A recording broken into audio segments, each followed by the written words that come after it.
समन्ता चक्रवालेषु अत्रा गच्छन्तु देवता सद्धम्मं मुनिराजस्य सुनन्तु सग्घमोक्कदं धम्मस्सवनकालो अयं बदन्ता धम्मस्सवनकालो अयं बदन्ता धम्मस्सवनकालो अयं बदन्ता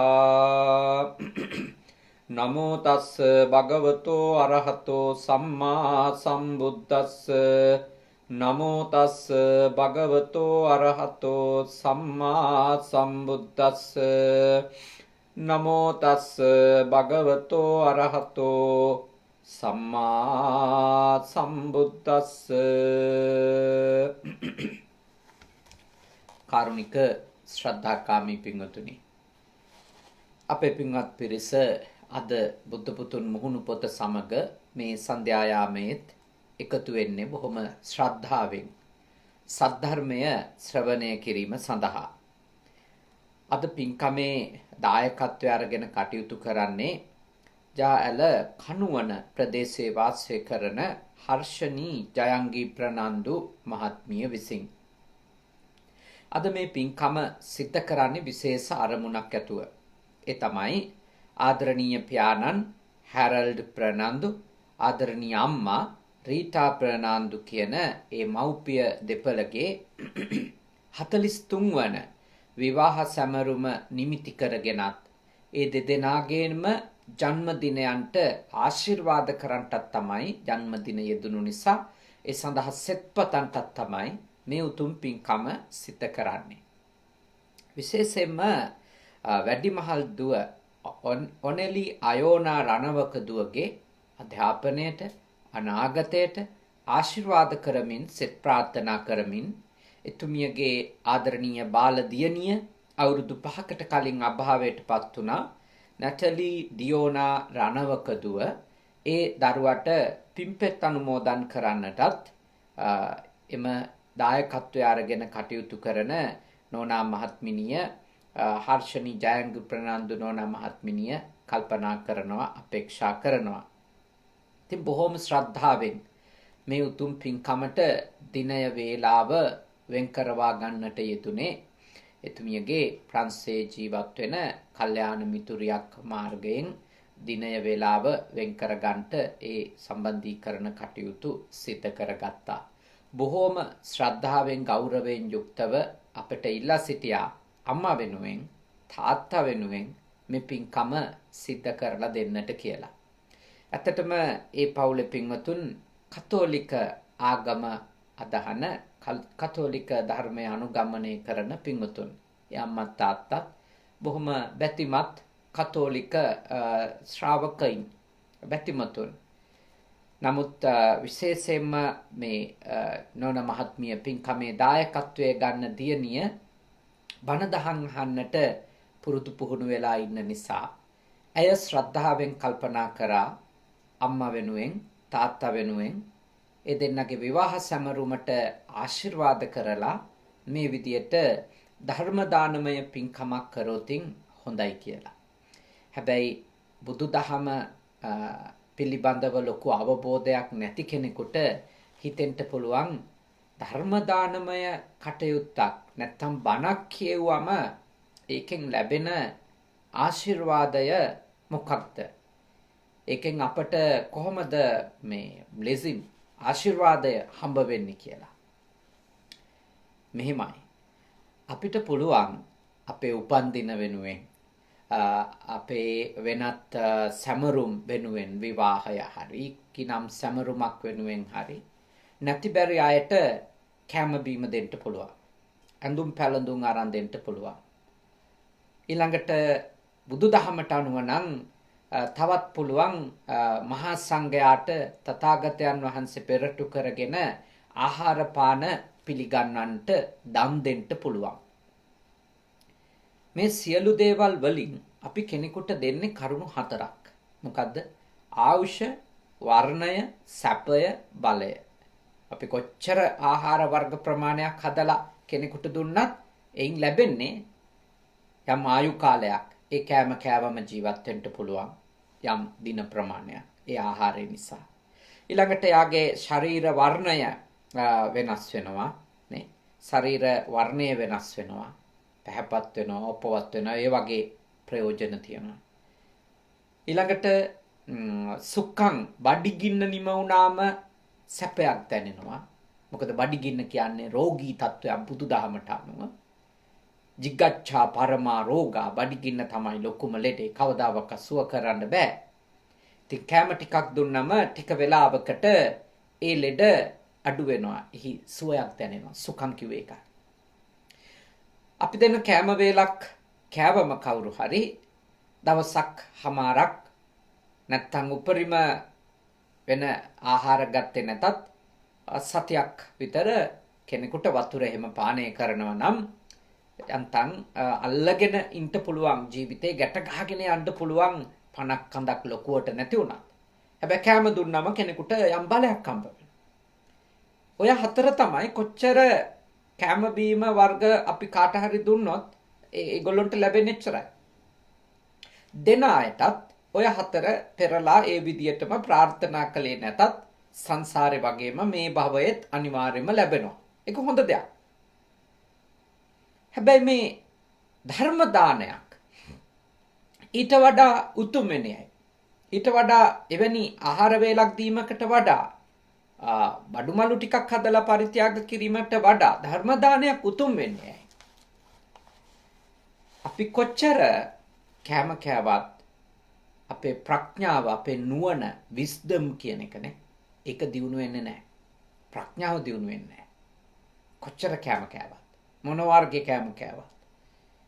ඉතින් ඇත්තටම කන කෑම නිසා කාගේ හරි ප්‍රඥාව, අවබෝධය දියුණු වෙනවා නම් කෙනෙකුගේ හිත සුවපත් වෙලා සැනසීමකටපත් වෙලා ජීවිත යහපත් වෙනවා නම් ගොඩාක් ඉහළ තලවල ජීවත් වෙන මිනිස්සු කන කෑමවල හැටියට කොච්චර මොලේ තියෙන්න ඕනද? මොනතරම් බුද්ධිමත් වෙන්න ඕනද? මොනතරම් ප්‍රඥාවන්තව කටයුතු කරන්න ඕනද? ඔබම දන්නවා යථාර්ථය. ආහාර පාන මොන ಜಾති වලින් මොන වර්ග වලින් කෑවත් ප්‍රඥාව නම් දියුණු වෙන්නේ නැහැ.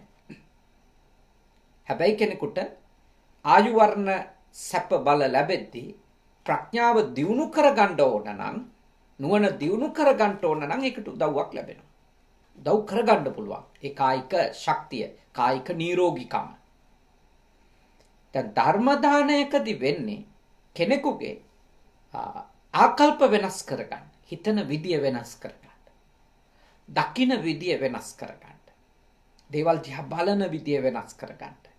එයාට අවශ්‍ය කරන ආලෝකය ලබා දෙනවා. හරියට අඳුරක ඉන්න කෙනෙකුට පහනක් පත්තු කළොත්, අඳුරු කාමරයකට වෙලා ඉන්න කෙනෙකුට පහනක් පත්තු කරොත් මොකද වෙන්නේ? එයාට ඒ කාමරේ තියෙන දේවල් පේන්න පටන් ගන්නවා. ටෝච් එකක් එයාගේ අතට දුන්නොත් එයාගේ ඉස්සරහට එන්න පුළුවන් යහපතක් පේනවා.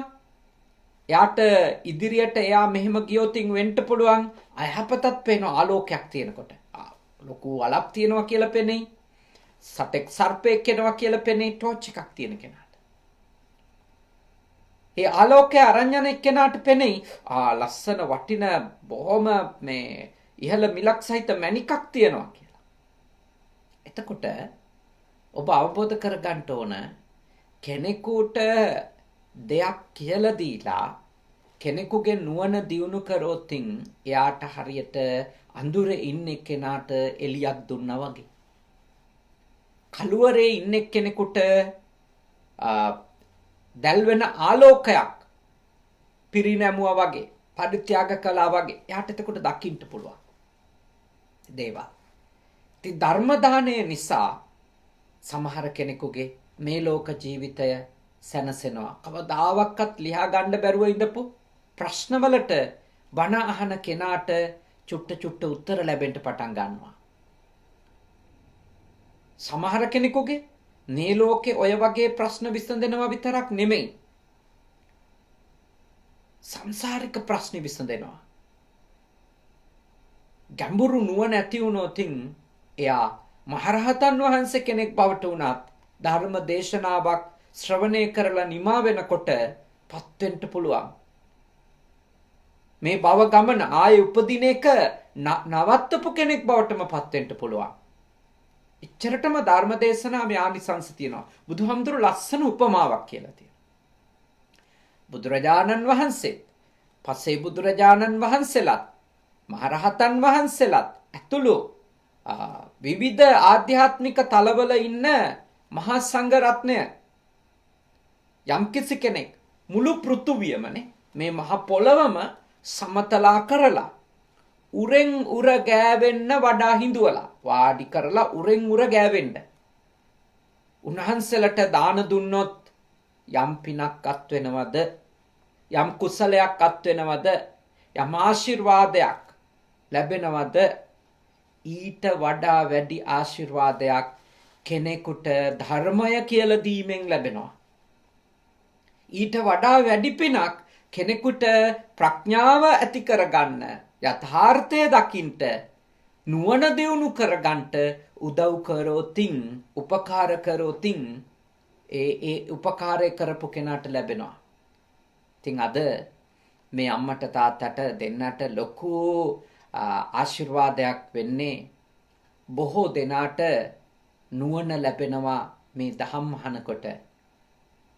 කෙනෙකුට අපි ප්‍රඥාව දියුණු කරගන්න උදව් කරොත් ඒක අපිට ලොකු ආශිර්වාදයක් වෙලා අපෙත් මේ භවයේත් සසර ගමනේත් නුවණම දියුණු වෙනවා, ප්‍රඥාවම දියුණු වෙනවා.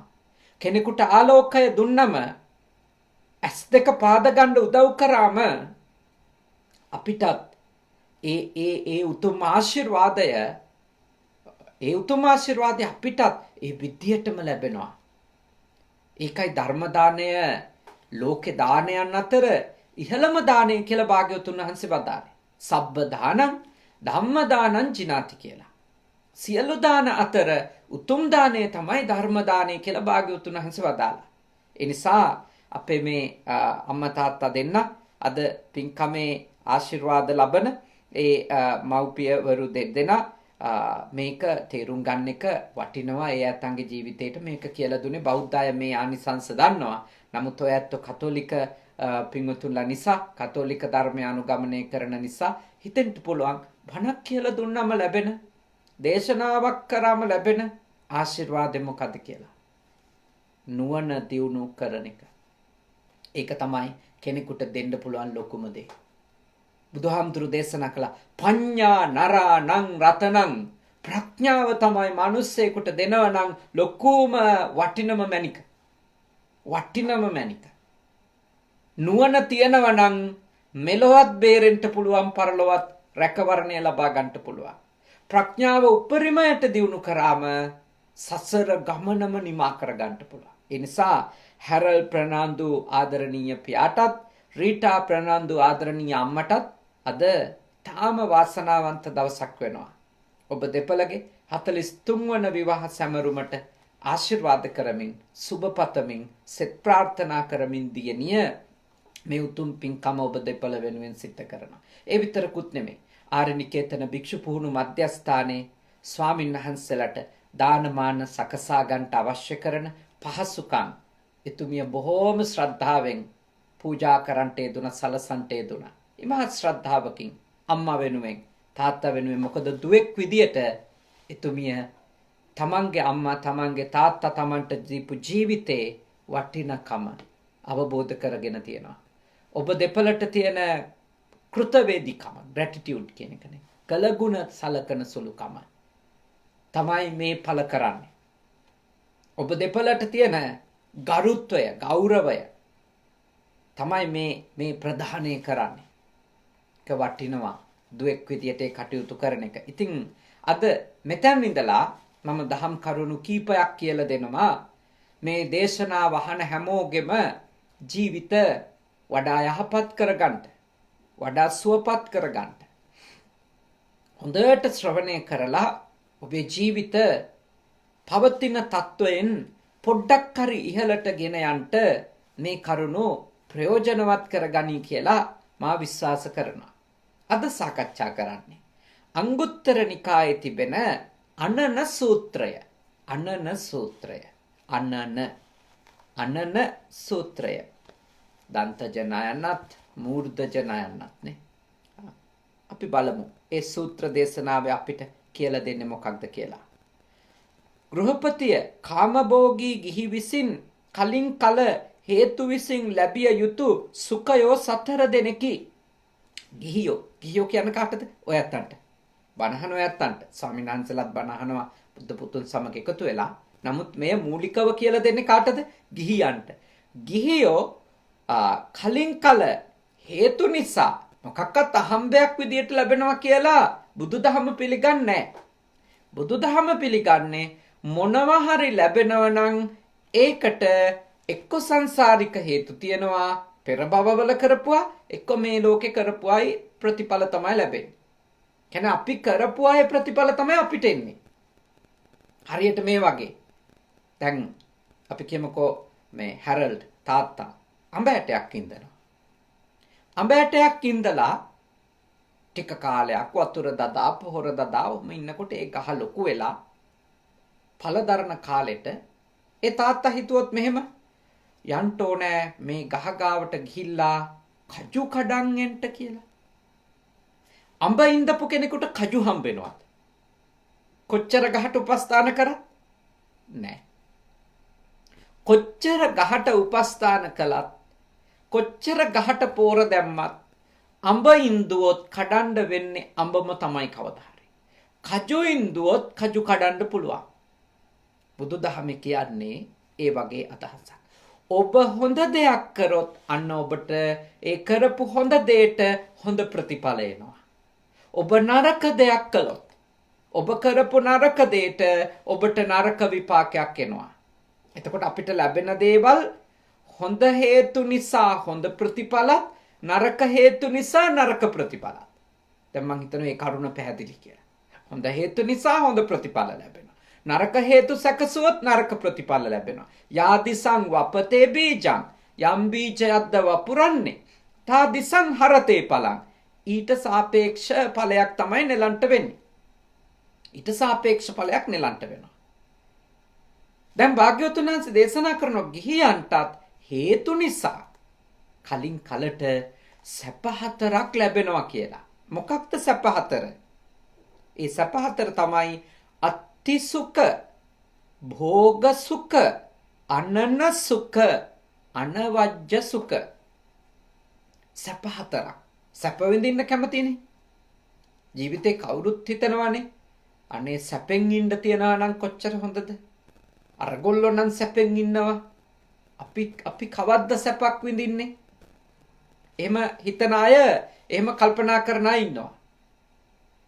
ඉතින් සැප විඳින්න කැමති අයට බුදුහාමුදුරුවෝ කියපු සැප හතරක් තියෙනවා. මේ සැප හතර අවබෝධ කරගන්නව නම් මං හිතනවා මේ ලෝකේ ඉන්න හැමෝටම Taman සැප විඳිනවා කියන ඒ උදාර හැඟීම, උදාර මනස ඇතුව ජීවත් වෙන්න පුළුවන්. අපි බලමු බුදුහාමුදුරුවෝ අපිට කියලා දෙන, අපිට යෝජනා කරන සැප හතර මොනවද? අපි ලබා ගත යුතු, විඳිය යුතු සැප මොනවද? පළවෙනි එක අත්ති සුඛ. අත්ති සුඛ කියලා කියන්නේ මොකටද? අත්ති සුඛ කියලා කියන්නේ බුදුහාමුදුරුවෝ මෙහෙම දේශනා කරනවා. මේ ලොව කුල පුත්‍රයෙකුට උත්හාන වීරයෙන් ලැබූ බාහු බලයෙන් වඩාගත් වකුල සෝදියෙන් ඉපැවූ ධර්ම යුක්ත වූ දැහැමින්ලත් භෝගයෝ ඇත. හෙතම උත්හාන වීරයෙන් ලැබූ බාහු බලයෙන් වැඩූ හෙළූ සෝදියෙන් ඉපයූ ධර්ම යුක්ත වූ ධර්ම ලබ්ධ වූ භෝගයෝ මට ඇතැයි සුඛය ලබයි, සෝමනස්සය ලබයි, ගැහැවිය මේ අත්ති සුඛයයි කියනු ලැබේ. ඒ වචන ටිකක් අමාරුයි. මම සරලව තෝරලා දෙනවා. මොකක්ද අත්ති සුඛය කියන්නේ? උත්හාන විරියාදී ගත. උත්සාහයෙන් සහ වීර්යයෙන්. උත්සාහයෙන් වීර්යයෙන්. බාහා බල පරිචිතා. අතපය වෙහෙසවල. අතපය වෙහෙසවල. මනස වෙහෙසවල. සේදා වක්කිත්තා. දහඩිය වගුරලා. ධම්මිකා ධම්ම ලද්දා නේ ධම්මිකා ධම්ම ලබ්ධා. දැහැමිව යමක් ලැබුවොත්, ධර්මානුකූලව යමක් ලැබුවොත්, සදාචාර සම්පන්නව යමක් ලැබුවොත්, නිවැරදිව යමක් ලබා ගත්තොත් කොහොමද ඒ දේ ලබා ගන්න ඕන? බුදුදහමට අනුව උත්සාහයෙන්, වීර්යයෙන්. ඒ කියන්නේ උත්සාහය දිගටම අරමුණක් සම්පූර්ණ වෙනකම්ම පවත්වා ගත්තොතින් ඒකට කියනවා වීර්යය කියලා නේ. වීර්යය. උත්සාහයෙන් ඒක අඛණ්ඩව තියාගෙන වීර්යයෙන්. බාහා ඵල පරිචිත අත්පය වෙහෙසවලා මහන්සි වෙලා කියන මහන්සි වෙලා සේදා වක්කිත්තා දහඩිය වග්ගුරවලා. හැබැයි ඔය ටික ඔක්කොම තිබුණත් වැඩක් නැහැ. බුදුහාමුදුරුවෝ මේ අන්තිම කාරණයක් අපිට අවධාරණය කරනවා. මොකද්ද?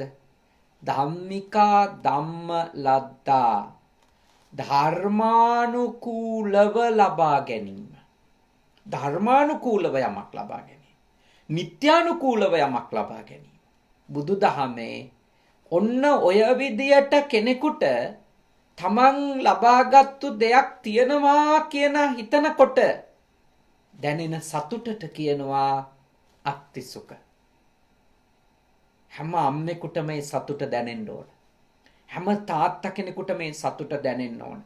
තමන් නිවැරදිව, සදාචාර සම්පන්නව, නිත්‍යානුකූලව, ධර්මානුකූලව හම්බ කරපු දේවල් තමයි තමන්ට තියෙන්නේ කියන සතුට තමන්ට තියෙනවා නම් ඒ සතුට සහිත කෙනා මේ ලෝකෙ සැපෙන් ඉන්න කෙනෙක්.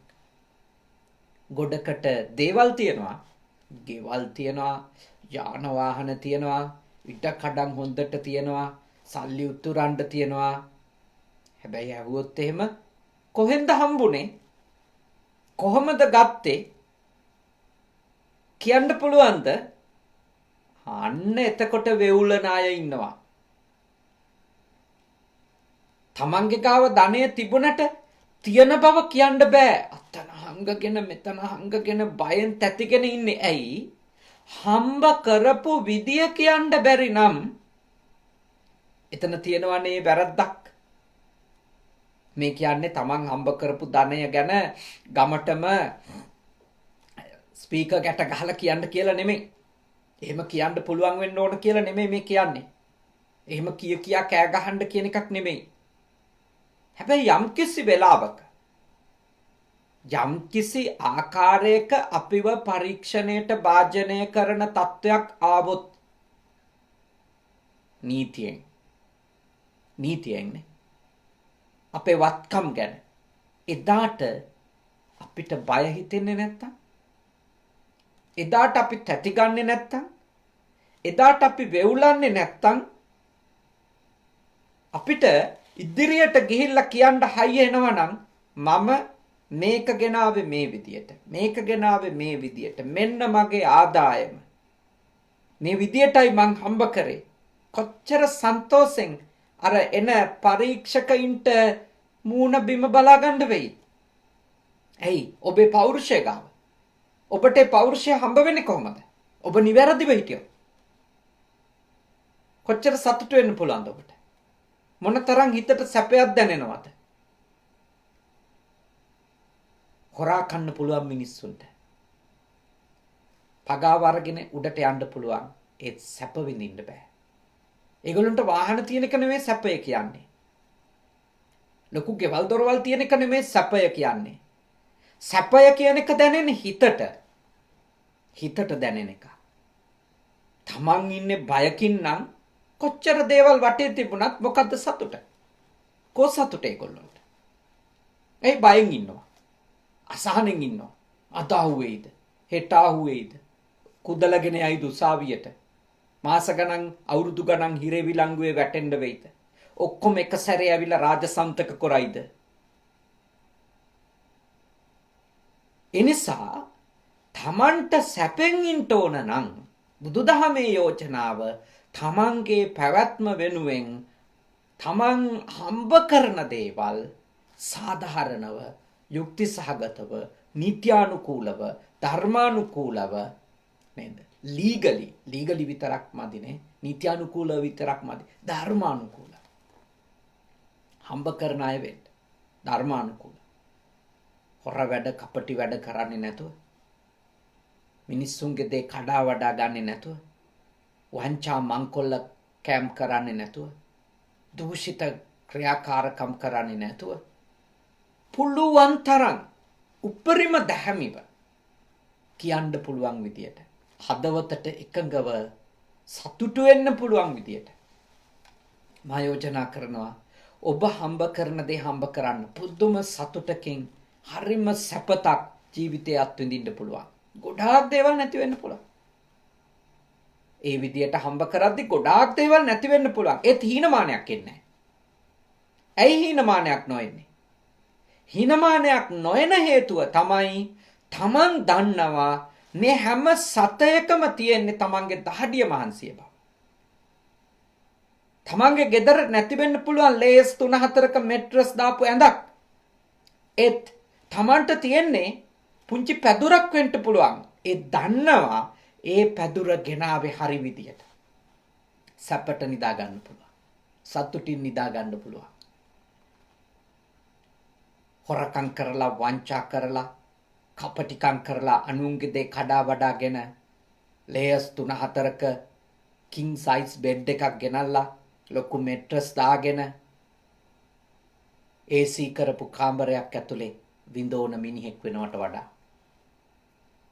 ඔබ බුද්ධිමත් ඔබට ඕනි ඔබගේ හදවතින් වද දෙන්නේ නැති ජීවන ක්‍රමයක්.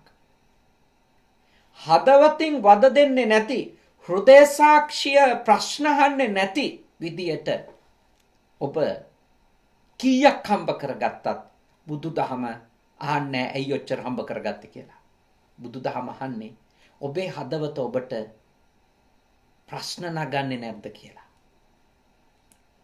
ඔබ දේවල් ඔය තියන් ඉන්නේ ඒවා ගැන ඔබට අසහනයක් එහෙම නැද්ද? බය හිතෙන්නේ නැද්ද? බය හිතෙන්නේ නැත්තම් ඒ යහපත්ව හම්බ කරපු දේ, නිවැරදිව හම්බ කරපු දේ, නීතිගරුකව හම්බ කරපු දේ. ඔය මතක තියාගන්න. ගොඩාක් අයට හිතෙනවා යමක් කමක් නැති අයට හිතෙනවා ලොකු මිනිස්සු ගොඩාක් සන්තෝෂෙන් ඇත්තේ කියලා.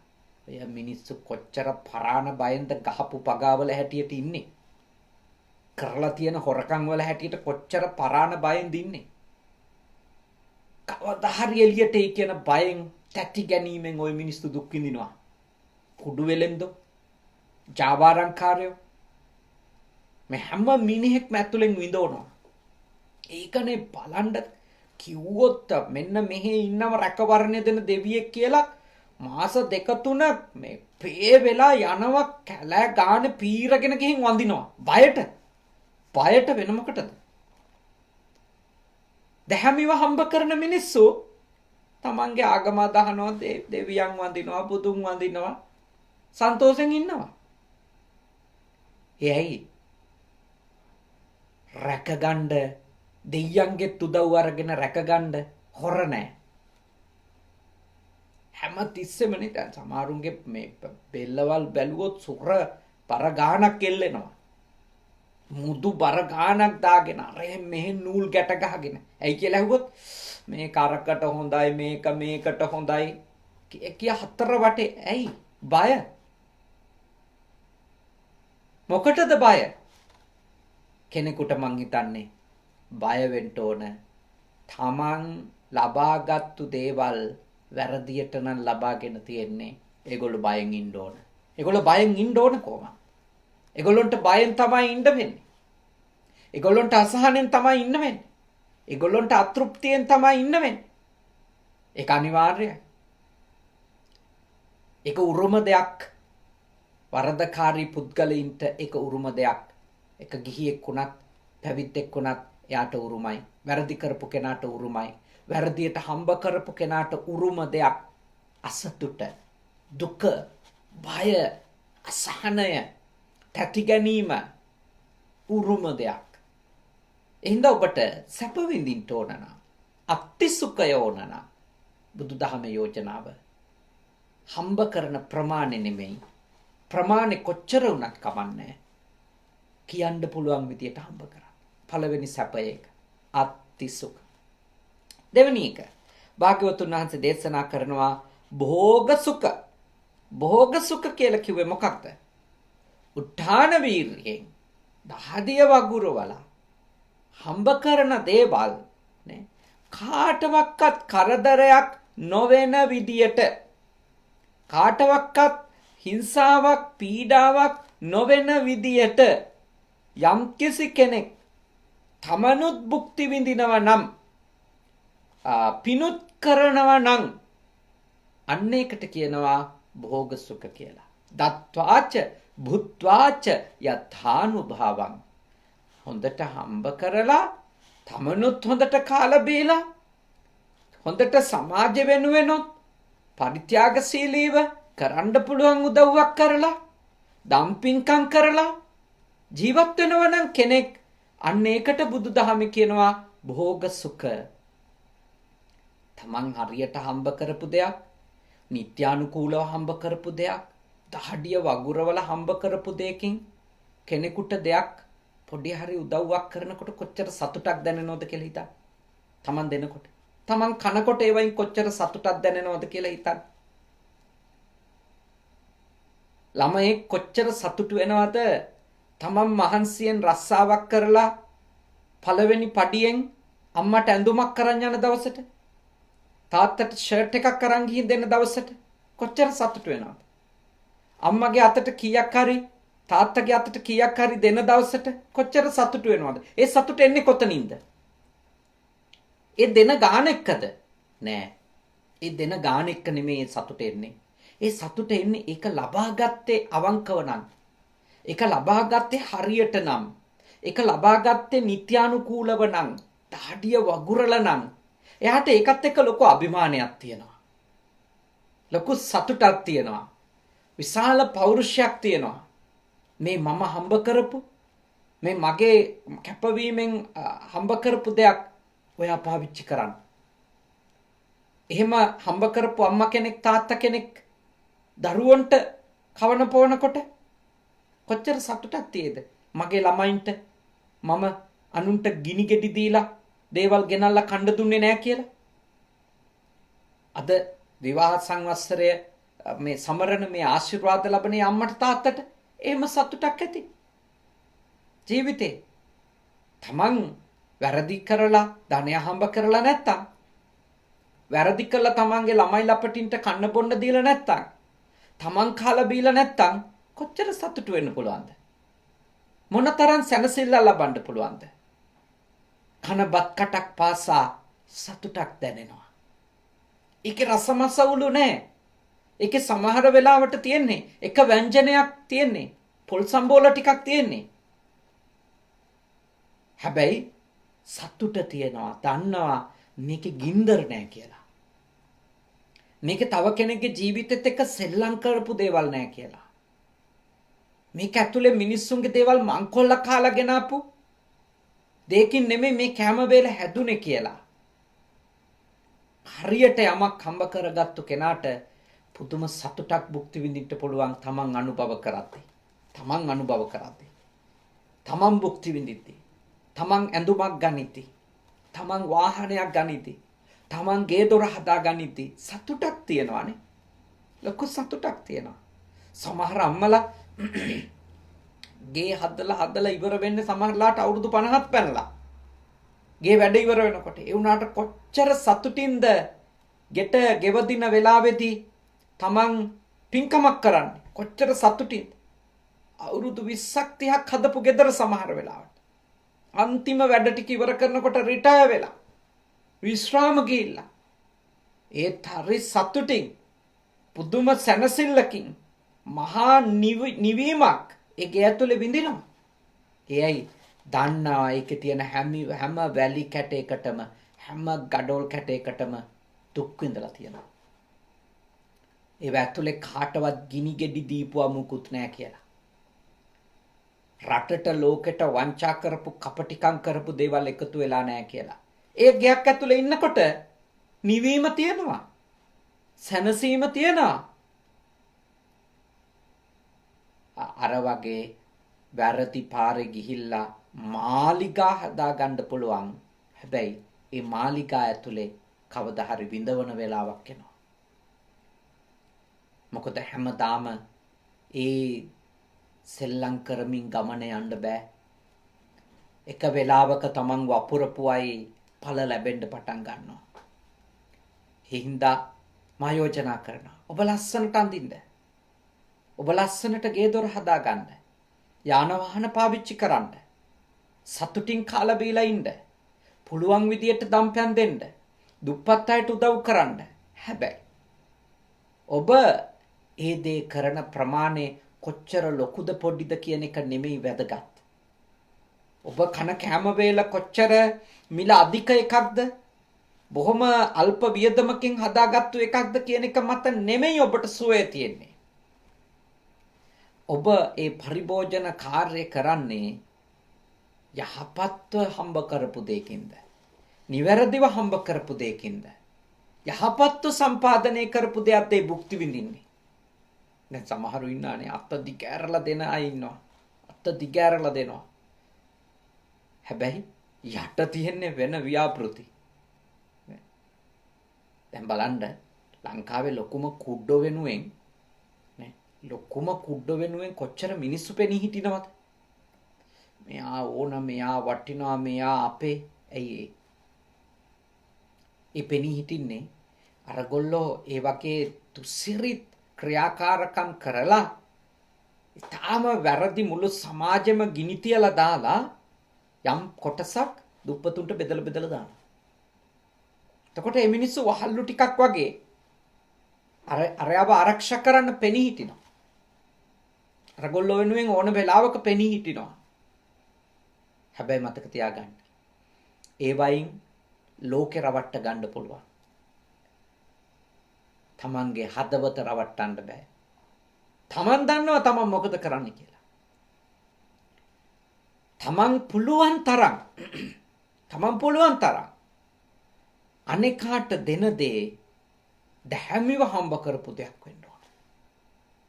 දැහැමිව සම්පාදනය කරගත්තු දෙයක් වෙන්න. එතකොට පින වැඩි. අනුන්ට දෙන දේ ආනිසංස වැඩි. දැහැමිවම නම් තමන් හම්බ කළේ. නිත්‍යානුකූලවම නම් තමන් හම්බ කරේ. ඒකෙන් කියන්නේ අධාර්මික ක්‍රියාකාරකමකින් හම්බ කරපු කෙනෙක් යම්කිසි සිල්වත් ගුණවත් කෙනෙකුට, අසරණ දුකී දුප්පත් කෙනෙකුට යමක් දුන්නම එයාට පිනක් අත් වෙන්නේ නැහැ කියලා කියන්නේ. අත් වෙනවා. ඒක අත් වෙනවා. විශේෂයෙන්ම තමන්ට වඩා සීලයෙන්, ගුණයෙන්, ධර්මයෙන්, ප්‍රතිපත්තියෙන් උසස් කෙනෙකුට දුන්නොත් අනිවාර්යෙන් පිනක් අත් වෙනවා. ඒ දෙන කෙනා හින්දා නෙමෙයි. පිළිගන්න කෙනා හින්දා. ප්‍රතිග්‍රාහකයා හින්දා. එහෙම තියෙනවා. දක්ඛිනා විසුද්ධි සූත්‍රයේ තියෙනවා එහෙම. තථාගතයන් වහන්සේ දේශනා කළා. හැබැයි සතුටු වෙන්න අවංකව පුළුවන්ද? තමන් දන්නා නම් තමන් කොච්චර දන් දුන්නත්, තමන් කොච්චර පරිත්‍යාගශීලී වුණත්, තමන් කොච්චර හතර වටේ බෙදුවත් මේ බෙදන දේවල් හම්බ කරන්නේ කොහොමද කියලා. තමන් දන්නවනේ. තමන්ගේ හිත තමන්ට වද දෙනවනේ. එතකොට ලොකු සතුටකින් ඒ දීලා සතුටින් ඉන්න පුළුවන්ද? මතක තියාගන්න. ඔබට ලෝකේ අනිත් අයට ගොඩාක් දේවල් බෙදලා දෙන්න බැරි වෙන්න පුළුවන්. ගොඩාක් ලොකු පරිත්‍යාග කරන්න ඔබට ධනෙ නැති වෙන්න පුළුවන්. ඒත් ඔබ යම් කිසි කෙනෙකුට පිරිනමන රුපියල් 100 හරි රුපියල් 1000 හරි ඒ දේ ඔබ හොයාගත්තේ හරියට නම් සාධාරණව නම් ඔබට ඒ පරිත්‍යාගයෙන් ලැබෙන සතුට, ඒ පරිත්‍යාගයෙන් ලැබෙන ආනිසංසය ඉතාම ඉහළයි. බුදුදහමේ දෙන ප්‍රමාණය අනුව ආනිසංස ලැබෙනවා කියලා නෙමෙයි කියන්නේ. මූලික වෙන්න ඕන දෙන දෙය්‍ය ධර්ම සම්පත්තියේ තියෙන පිරිසිදුකම. දෙන කෙනාගේ තියෙන හිතේ පිරිසිදුකම. පිළිගන්න පාර්ශවයේ තියෙන පිරිසිදුකම. ඔන්න ඒ කාරණා තමයි ආනිසංස වැඩි වෙන්න බුදුදහමේ පිළිගන්න දේවල්. දෙන දේ පිරිසිදු දෙයක් වෙන්න. පිරිසිදු දෙයක් කියන්නේ මේ හොදලා කියලා ගත්තු කියන එක විතරක් නෙමෙයි. ඒක හම්බ කරගත්තු විදිය, ඒක සම්පාදනය කරපු විදිය යහපත් වෙන්න ඕන. නිවැරදි වෙන්න ඕන. සදාචාර සම්පන්න වෙන්න ඕන. යුක්තිගරුක වෙන්න ඕනේ. අන්න එතකොට ඒ දෙය ධර්ම සම්පත්තිය පිරිසිදුයි. ඊළඟට ප්‍රතිග්‍රාහක සම්පත්තිය. තමන් පිළිගන්න වන අය, තමන් ඒ දෙන අයත් පවිත්‍ර ජීවිත ගත කරන තරමට, පිරිසිදු ප්‍රතිපදාවක ඉන්න තරමට දෙන කෙනාට ආනිසංස වැඩි. ඊළඟට තමන්ගේ හිතනේ හරි වැදගත්ම කරුණ. තමන්ගේ හිත තමන් කරන දේ ගැන විශ්වාසයෙන්, පැහැදීමෙන්, අවංකකමකින්, සීලයක ගුණයක පිහිටලා යහපත්ව දෙන දේ තියනවා නේද? බත් මිටක් දුන්නත් ඒ විදියට සසරේ ලැබෙන ආනිසංස වැඩි. පුදුම ආනිසංස හම්බ වෙනවා. ඒ හින්දා ගොඩාක් ප්‍රඥාවන්තව, ගොඩාක් බුද්ධිමත්ව ඔබ කල්පනා කරන්න ඕන ඔබ දෙන දේ ඒකේ ක්වොන්ටිටි එක නෙමෙයි කාරණේ. ඒක කොච්චර ක්වොලිටිද කියන එක. ඒක කොච්චර පිරිසිදුව පවිත්‍රව ඔබ පරිත්‍යාග කරාද කියන එක. මතක තියාගන්න මම මේ සමහර ඉංග්‍රීසි වචන ඔබට කියන්නේ මේ දේශනාව අතරතුරේ අද බණේ දායකයෝ කතෝලික ඇත්තෝ. ඒ අයට අපි කියන ඔක්කොම පාලි වචනයි අපේ මේ සම්පූර්ණ ගැඹුරු සිංහල වචනයි තේරෙන්නේ නැහැ. ඒ නිසා මම පුළුවන් තරම් අමාරු වෙයි කියලා හිතන, තේරුම් ගන්න බැරි වෙයි කියලා හිතන වචන වලට ඉංග්‍රීසි වචන පාවිච්චි කරනවා. මොකද ඒක ඒගොල්ලොන්ට සරලව තේරුම් ගන්න ඕන නිසා. ඒක ඒ අහන අයට උදව්වක් පිණිස තමයි ඒක මේ දේශනාවේදී කරන්න විශේෂයෙන්. සමහර දේශනාවලදී මම ඒ විදිහට කරනවා. ඒ ඉංග්‍රීසි වචන පාවිච්චි කරනවා. ඒ මව් බසට අකමැතිවත් මේ දේශප්‍රේමයේ පිළිබඳව මේ මොකක්වත් අඩුවක එහෙම ප්‍රශ්නයක්වත් නෙමෙයි. අමු සිංහලෙන් කතා කර ඔක්කොම වනසන්න වැඩ කරන කට්ටිය ගැන අපි දන්නවනේ. ඒක නෙමෙයි සමහර ඉංග්‍රීසි වචන පාවිච්චි කරන්නේ ඔක්කොම සිංහල දන්නේ නැහැනේ. අන්‍ය ආගමිකයෝ තහනෝනේ අපේ දේශනා. ඒගොල්ලොන්ට අපි කියලා දෙන වචනවල සමහර අර්ථ දහම් වචන, පාලි වචනවලට අපි දෙන තේරුම් ඔක්කොම තේරෙන්නේ නැහැ. ඒ හින්දා තමයි සමහර ලාවට මම ඉංග්‍රීසි වචනයක් දෙකක් දේශනාවකදී කියනවා.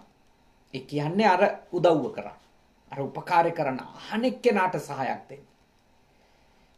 එනිසා ඔබ හොඳට තමන් දෙන දේ පිරිසිදුකම, ප්‍රමාණයට වඩා එහි පවිත්‍රකම, එහි යහපත්කම පවත්ව ගන්න විශාල සතුටක් නේ. විශාල සතුටක් ඔබට භුක්ති විඳින්න පුළුවන්. විශාල ආශිර්වාදයක් ඔබට ලැබෙනවා. විශාල සැනසෙල්ලක් ඔබට ලැබෙනවා. ඒ ආනිසංස අපරිමිතයි ඒවයි. දැන් කරුණු දෙකයි, සැප දෙකක් ගැන ඉගෙන ගත්තා. තුන්වෙනි එක තමයි අනන සුඛ. අනන සුඛ කිව්වේ ණය නෑ කියලා හිතනකොට ලැබෙන සතුට. ණය නෑ කියලා හිතනකොට ලැබෙන සතුට. ණයකාරකම කියන එක මිනිස්සුන්ට ජීවිතේ සැපය, ජීවිතේ සතුට, ජීවිතේ සැනසෙල්ල කියන එක අහිමි කරනවානේ. අහිමි කරනවා. හිතන්න ණයක් තියෙනකොට ඊළඟට මතක් වෙන්නේ ණයට පොලිය ගෙවන්න ඕන. ණයයි පොලියයි දෙකම තියෙනකොට ඒකත් ගෙවා ගන්න බැරි වෙනකොට ඊළඟට මතක් වෙන්නේ ඒකට තව පොලියක්, වැල් පොලියක් එකතු වෙනවා. ඒව ගෙවා ගන්න ඕන. ඒ අතරතුරේ දිනපතා දේවල් වලට වියදම් හොයන්න ඕන. ලයිට් බිල් ගෙවන්න ඕන. වතුර බිල් ගෙවන්න ඕන. ණයකාරකම කියන්නේ නම් කෙනෙකුගේ ජීවිතේ සැනසීම කියන එක නැත්තටම නැති කරලා දාන එකක්. මම ඔබට යෝජනා කරනවා, මම දන්නවා ලංකාවේ තියෙන ආර්ථිකයක, ලංකාවට වෙලා තියෙන දේක හැම මිනිස්සෙක්ම අඩු වැඩි වශයෙන් ණයයි. බහුතරයනේ. බහුතරය ණයයි. හරි ගින්දරෙන් ඉන්නේ. මම දැක්ක එක ප්‍රවෘත්තියක් නේ. මිනිස්සු ලයිට් බිල් ගෙවලා නැහැ. එයි. මිනිස්සු ඔක්කොම හොරු හින්දාද? නෑ. මිනිස්සු අසරණයි. හැම මිනිහම ප්‍රශ්නෙක ඉන්නේ. මම යෝජනා කරනවා ප්‍රශ්නේ තව ලොකු ප්‍රශ්නයක් වෙයි. ඔබ සීමාවක් නැතුව ණය වෙන්න කියොත්. පුළුවන් තරම් තියන දේ පරිමහ ගන්න. මම මගේ ගෝල නමලට කියන්නේ අපි කොරෝනා නැති කාලේ දානේ වළඳපු විදියට අපිට දානේ වළඳන්න හිතන්නවත් බෑ. අපි දැන් ව්‍යංජන දෙකක්, ව්‍යංජන තුනක්, එක ව්‍යංජනයක් එක දානේ වළඳන්න පුරුදු වෙන්න ඕන. කිරිපැණි මොන කිරිපැණිද දැන්? අපි හිත හදා ගන්න ඕන. පළතුරු වර්ග ඒ හැම දෙයක්ම ලැබෙන්නේ නැහැ. මොකද මිනිස්සු අන්තසරණයි. මාසෙකට දාන 30ක් දවල්ට උදේට දාන 30ක් ලැබෙන එක සාමාන්‍ය ක්‍රමේ වුණත් අද මම හිතන්නේ මාසෙකට උදේ දවල් ඔක්කොම එකතු කරත් දාන 10ක් ඒ වගේ දානි හම්බ වෙයි. ඒ ලැබෙන පුංචි මුදල් ටික පොඩි මුදල් ප්‍රමාණයක් ලැබෙනවා. ඒකෙන් මග පෙන්නන්නේ පිරිමහ ගන්න. ණය වෙන්න බෑ. මටත් ණය වෙන්න බෑ. කාගෙන්වත් ඉල්ලන්න බෑ. කාටවත් අතපාන්න බෑ. තියෙන විදියට ජීවත් වෙන්න. වතුර පරිස්සමින් පාවිච්චි කරන්න. විදුලිය පරිස්සමින් පාවිච්චි කරන්න. ගෑස් එක පරිස්සමින් පාවිච්චි කරන්න. මගේ පන්සලේ හිතන්න 60-70ක් ඉන්නකොට කොච්චර ඒවා වැය වෙනවද කියලා. ලයිට්ස්ද, වතුරද, ගෑස් බිල් එකද. ඒ අතරේ සේවකයෝ ඉන්නවා පඩි ගෙවන්න ඕනේ. 6-7 දෙනෙකුට. හැම එකක්ම ප්‍රශ්නයක් තියෙනවා. හැබැයි අපි සිහි කල්පනාවෙන් වැඩ කළොත්, අර පිරිමැස්මෙන් වැඩ කළොත් ණය නොවි බේරිලා ඉන්න පුළුවන්. හැමෝටම බෑ මේ තත්ත්වය. හැමෝටම බෑ. සමහර එදා වේලා හම්බ කරන් කාපු මිනිස්සු අන්තසරණයි කියලා මා දන්නවා. මම ඒත් යෝජනා කරනවා විශේෂයෙන් අම්මලට යෝජනා කරනවා ණය නම් ගන්න යන්න එපා. මොකද තාත්තලා ගොඩාක් වෙලාවට ණය ගන්න කැමති නැහනේ. ගොඩක් වෙලාවට කැමති නැහැ. හැබැයි අද අම්මලා ඉලක්ක කරලා තමයි සියලු ණය දෙන සමිති සමාගම් තියෙන්නේ. සියලු ණය දෙන ශුද්‍ර මූල්‍ය ණය ක්‍රම ඔක්කොම තියෙන්නේ අම්මලා ඉලක්ක කළා. ඒ මොකද හේතුව ඔය ශුද්‍ර මූල්‍ය ණය සමාගම් වල අදහසක් තියෙනවා කාන්තාවගෙන් ණය පියව ගන්න එක ලේසි කියලා. බය කරලා මොන જાතියෙන් හරි ගන්න පුළුවන් කියලා. ලැජ්ජ කරාම ණය දෙනවා කියලා. ඒ නිසා පිරිමියෙකුට ණය දෙන්න ඉලක්ක කරනවට වඩා වුන් දැන් ගොඩක් වෙලාවට ගම්වල සමිති හදලා පොකුරු හද කාන්තාව තමයි මේ ණය උගුලට හිර කරගන්නේ. ණය දෙන මිනිස්සුන්ට මොකක් කියන්න බෑ. හේතුව බලෙන් ණය දෙනවා නෙමෙයිනේ. ඒගොල්ලෝ ආසා ඇති කරනවා අපිට. අපි වහල් වෙලා අපේ ප්‍රශ්නෙක අපි ගිහිල්ලා ගන්නවා. මම යෝජනා කරනවා ඔබ මේ උගුල් වලට අහු වෙන්න එපා. පුළුවන් තරම් පරිස්සමින් ඉන්න. අම්මා කෙනෙක් ණයක් ගන්නව නම් තමන්ගේ ස්වාමි පුරුෂයාට කියන්න ඕන. දරුවන්ට කියන්න ඕන. මම මෙහෙම ණය වෙට යනවා. මම මෙහෙම මුදලක් ගන්නට යනවා. ඒගොල්ලෝ කවුරුත් දැනගන්න. තාත්තා ණයක් ගන්නව නම් අම්මා දැනගන්න ඕන. දරුවෝ දැනගන්න ඕන. එයයි එහෙම නොදන්වා හොරෙන් ණය වුණොත් ඒ ණය ගෙවා ගන්න බැරුව ඒවට පොලි එකතු වෙලා විඳෝලා මැරෙන අය ඉන්නවා. කොච්චර සියදි විනාශා ගන්න අය උතුරු මැද පළාත ඉන්නවද? අර මේ කුරුණෑගල වයඹ කොච්චර ඉන්නවද මිනිස්සු දකුණු පළාතේ? ගොඩක් මිනිස්සු ඉන්නවා. ණයකාරකමේ ඔය පොකුරු ණය කම්පැනි වල ආයතන වල ඒ සමිති සමාගම් වල ඒවයි ගැට ගැහිලා ඒ උගුල් වලට අහු වෙලා හිර වෙලා අන්තිමට ගෙදර අය දන්නෙත් නැහැ කෝච්චියට පයින්නෝ කියලා. ඒව උත්තරද? ඒව ප්‍රශ්න වලට පිළිතුරුද? ඒ නිසා හැම අම්මා කෙනෙකුටම මම යෝජනා කරනවා, හැම තාත්තා කෙනෙකුටම යෝජනා කරනවා ජීවිතේ සැප කියන්නේ නොකා නොබී වේලක් දෙකක් හිටියත් ණය නොවි ඉන්න එක තමයි සැපය. ඒක තමයි බුදුදහමට අනුව සැපය. ණය වෙලා අපි ලෝකෙට මේ ලොකු දේවල් පෙන්නුවට වැඩක් නැහැ. අපි ණයකාරයෝ නම් අපි ණයකාරයෝ නම් ලෝකෙට මොනවා පෙන්නුවත් වැඩක් නැහැ අපි. ඒ නිසායි මා ඔබට මෙත් සිතින් යෝජනා කරන්නේ. පුළුවන් තරම් ණය නොවී ඉන්න. අත්‍යවශ්‍යම දෙයකට ණය වෙනව නම් ඒක පවුලේ සියලු දෙනාගේ එකඟතාවයෙන් ඒක ගන්න. ඒ ගන්න ප්‍රමාණය ගැන හිතන්න. මේ ගාන අපිට ලැබෙන විදියට පියවන්න පුළුවන්ද? අපි අසරණ වෙන්නේ නැද්ද? අපි හිර වෙන්නේ නැද්ද? අපි ලෙඩ වුණොත් මොකද වෙන්නේ? ඒවා හොඳට හිතන්න. මේ ලෝකේ අසරණෙක් අනාථයෙක් වෙන්න එපා. මේ ලෝකේ විඳවන මිනිස්සෙක් බවට පත් වෙන්න එපා. අපි කී දවසක් ඉඳීද දන්නේ නැහැ. සමහරු ණයකාරකමේ ඉඳලා මැරිලා ගිහිල්ලා. හැබැයි ඒ ගත්තු ණයවල හිර වෙච්ච පවුලේ අය, ඉතුරු වෙච්ච අය මැරි ජීවත් වෙනවා. මැරි ජීවත් වෙනවා. ණයකාරයෝ මරණයෙන් පස්සේ හොයාගෙන එනවා. පොලියට ගත්තු තැන්වල මිනිස්සු එනවා. ගෙදරට ඇවිල්ලා කෑ ගහනවා. අසභ්‍ය වචන කියනවා. තර්ජන කරනවා. විඳවනවනේ. විඳෝනා. අනන්න සුඛය. අපි කවදාවත් අපි දන්නේ අපි හෙට මැරෙනවද කියලා. අපි මැරුණට පස්සේ අපේ ගෙවල් වල ඉන්න අය අපි නිසා ප්‍රශ්න වලට මුහුණ දෙන්න ඕන නැහැ. ඒක බුද්ධිමත්ව හිතන්න. අපි කෙනෙක්ව අසරණ කළා මැරෙන්න හොඳ නැහැ. කරන දෙයක් කවුරුත් දැනුවත්වයි කරන්න ඕන. අවබෝධයෙන් කරන්න ඕන.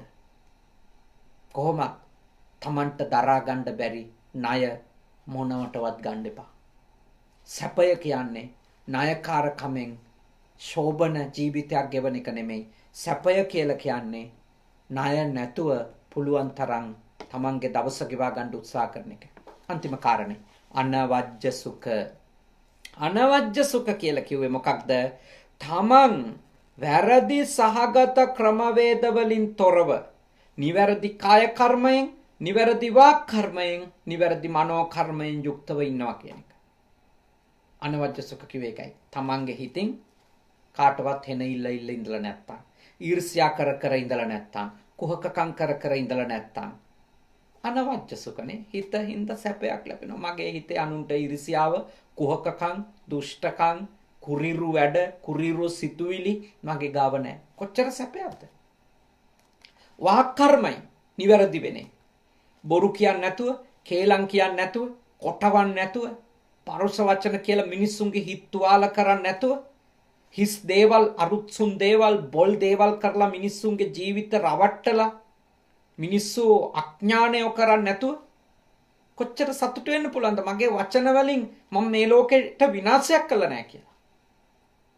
ඊළඟට ප්‍රාණඝාත කරලා, හොරකම් කරලා, කාම මිත්‍යාචාරයට ගිහිල්ලා ජීවත් වෙන්නේ නැතුව, සතාසීපාවට කරුණාවෙන්, දයාවෙන්, තමන්ගේ පෞල් ජීවිතයට ගෞරවයකින්, අන් අයගේ පෞල් ජීවිතවලට ගෞරවයකින්, අනුන්ගේ දේවල් තඹ හුලහක දෙයක්වත් හොරකම් කරන්නේ නැතුව කෙනෙක් ජීවත් වෙනවා. අනවජ්‍ය සුඛ. තමන්ගේ ශරීරයෙන් කිසිම කාටවත් අපරාධයක් කරලා නැහැ කියලා හිතනකොට, මේ දෑත දෙපේ ලේ තැවරිලා නැහැ කියලා හිතනකොට කොච්චර සතුටක් දැනෙනවද? ඒ සතුට, ඒ සැපය කෝටි ගණන් සල්ලි තිබුණට හම්බෙන්නේ නැහැ. Taman නිවැරදි කියලා හිතනකොට තියෙන සැපය, ඒ සතුට එක විශාල දෙයක්. ඉතින් අද ඊටාම ශ්‍රද්ධාවෙන් සැප විඳින්න විදි 4ක් ඉගෙන ගත්තා. සැපය හොයන අයට මහා සැපයක් උදා කරගන්නට බුදුහාමුදුරුවන්ගේ ක්‍රමවේදය මොකක්ද කියලා ඉගෙන ගන්නට ලැබුණා.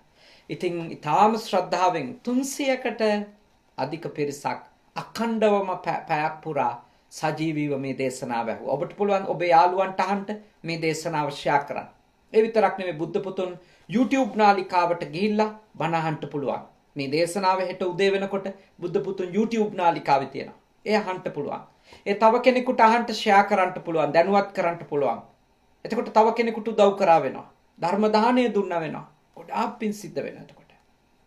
ඉතින් අද දවසේ විශාල පිරිසක් ශ්‍රද්ධාවෙන් මේ දේශනාව ශ්‍රවණය කළේ අද දායකත්වයේ ගත්ත හර්ෂණී ජයංගි ප්‍රනාන්දු නෝනා මහත්මිනියගේ දායකත්වය නිසා. එතුමිය ප්‍රාර්ථනා කරේම අම්මටයි තාත්තටයි සෙත්පතන්ට 43 වන විවාහ සැමරුම අම්මගේ තාත්තගේ දෙන්න වයස ඇති දැන්. ඒ දෙන්නට සෙත්පතන්න.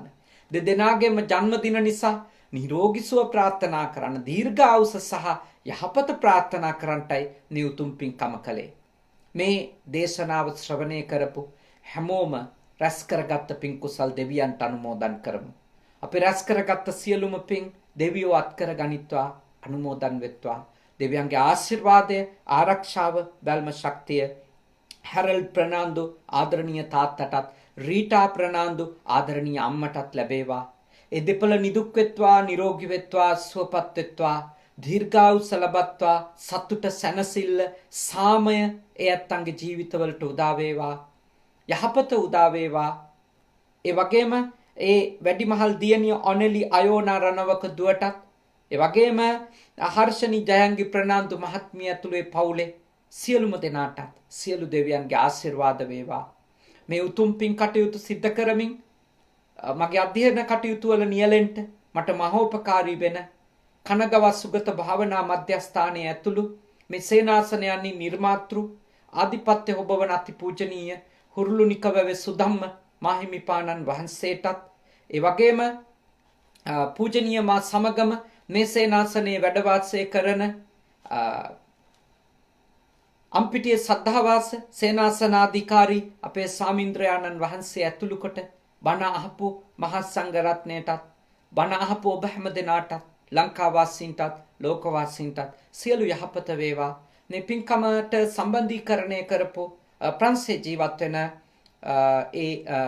යෙහෙළිය මේ නෝනා මහත්මිනියගේ ඇතුළු කොට සියලු දෙනාටම සියලු යහපත උදා වේවා.